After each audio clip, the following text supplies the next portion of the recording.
My people, in a shocking turn of events, PDP has finally accepted defeat.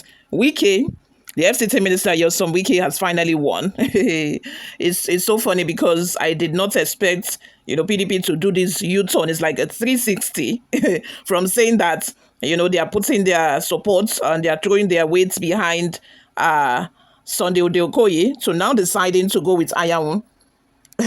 First of all, they decided that they were going to go with Sunday Udeh-Okoye, and then they decided to remove Ayaun by putting out a notice of meeting to INEC so that they will be able to remove Ayaun successfully and then appoint someone else and or do whatever they please. But it seemed like because INEC has put them in a tight corner and they do not know how to go about it, and now I think they have finally realized that it's either they do what INEC wants and at least have a secretary for the time being, if not for the long run, to be able to sign any document, not just the notification of meeting. We all know that this secretary issue is one of the issues, that has made some of these governors who have intention to run again for second term in office. That is why they've been defecting, just because of the secretary issue, because they all know too well that the signature of the secretary is very important. And if they submit any document to INEC without the secretary signature, they might end up losing out.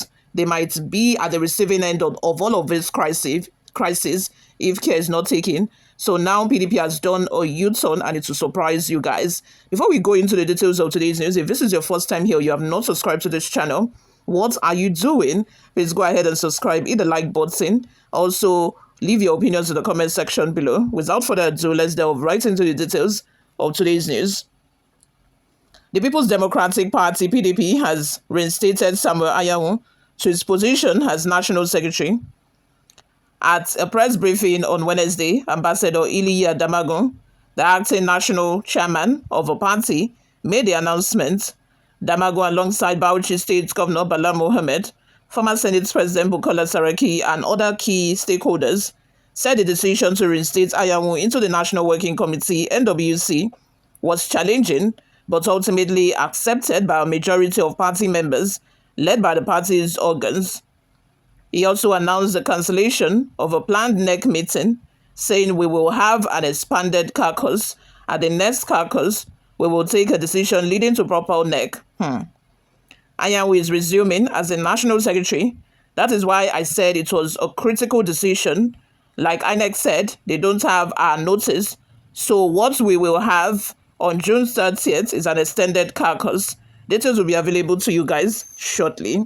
Is that not shocking? Tell me if that is not shocking, because I never expected it. I did not see this coming. I was thinking that they will be able to reach a compromise, sort of, with INEC, but it seemed like it did not work because INEC and PDP met yesterday, and it seemed like INEC insisted that they must have a secretary sign the notice of meeting, and because of that, now the NEC meeting has been postponed. It's no longer holding June 30.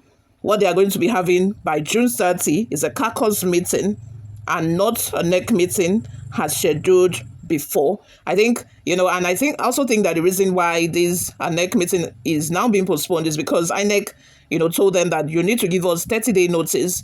We need to have your notification of meeting 30 days prior to the actual day that, you need to meet. Whether they are still going to try to remove Ayaun, nobody knows. We all know politics.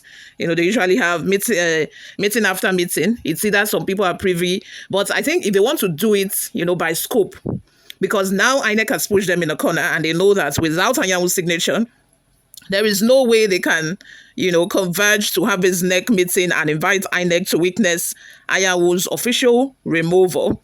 So now, Ayaun is back in office. So the question now is, are they still going to have, the NEC meeting that also involves the INEC, where INEC would, witness the removal of Ayaun, or removal of Ayaun is no longer in the picture? Is that off the table for the time being? And it seems like Ayaun's tenure will expire towards the end of the year. If they're able to wait it out, it will just only cost them about 2 to 3 months, and before you know it, Ayaun will be out of office. But if they still want to go, the long route, it means that whether with crook means or somehow they are just going to get Ayaun to sign the notification. And it's not possible for him to be privy to the information that people are gathering to remove me, and he will still sign the signature. So what's happening here? It's either his removal is completely off the table, or they are still going to look for ways to still remove him, or they are going to just wait out the rest of his tenure and just allow him, spend the little time he still has in office. Before we go, let's take a look at some of the reactions we got online. The first comment we have here is from King, who says, senseless battle all this while. Just wait till November. Like I said, he has just a few months, November, and we are in June. He has July, August, September, November. He has 4 months, just 4 months left. They could have just waited it out instead of, fighting this pointless battle in the first place. Now, Wike will be laughing at them. Some Wike will be laughing at them, telling them that, didn't I tell you? I told you people, let's do it like this, but you refused. The same thing I told you, let's do, is what you are now, coming back to do. I'm very sure that you will be laughing at them wherever he is now. Moving on, just to wait till November for his tenure to expire, they are going about flexing senseless muzzle. Same with the Saint Peter Obi and Labour Party, displaying his incompetence with his flexing of empty political muzzle with Abure by importing his fellow failed PDP journeywoman, Nenadi Usman, to the party as interim chairman.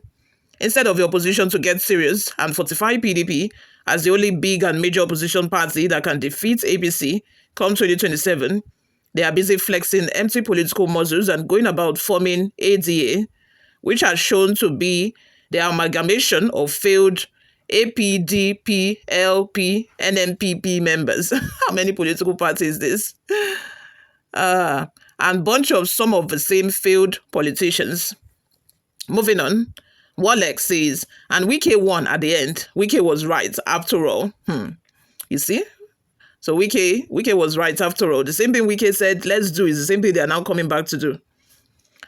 Dela Shaw says, shameless surrender after nearly suffocated to death by Wike and his allies. So if the PDP had obeyed, what Wike said, if they have gone with his advice, probably they wouldn't have experienced all of a series of defections that they experienced recently.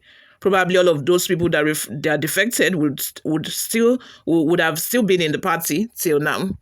Let's take one last comment from Ademola Oloshunde, who says, medicine after death. When you knew you will go back to status quo, you allowed your key member to cross carpet and then resolve the matter. Wike eventually was right and won at the end. To bring back those that have decamped would definitely be an Herconian tax. PDP is gone. There's no way they can bring them back. Those people have defected and they are gone. That is bye-bye.